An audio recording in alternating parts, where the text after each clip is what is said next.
কলম্বিয়ার একটি বিমানবন্দরে 40 ঊর্ধ্বে একটি যাত্রীকে দেখে কাস্টম কর্মকর্তাদের সন্দেহ হয়। তাকে নানা জিজ্ঞাসাবাদ করা হয়, কিন্তু জিজ্ঞাসাবাদের পরও কাস্টম কর্মকর্তাদের সন্দেহ দূর না হয় তার শরীর পূর্ণাঙ্গ স্ক্যান করা হয়। স্ক্যান করার সময় তার মাথার মধ্যে যে আলগাচুল, এই আলগাচুলের ভেতরে 19টি কোকেনের ক্যাপসুল পাওয়া যায়।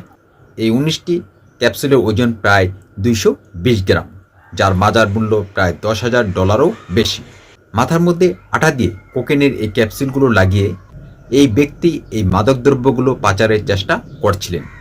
পৃথিবীতে মাদক পাচারের দিক দিয়ে শীর্ষস্থানীয় দেশগুলোর মধ্যে অন্যতম একটি দেশ হচ্ছে কলম্বিয়া।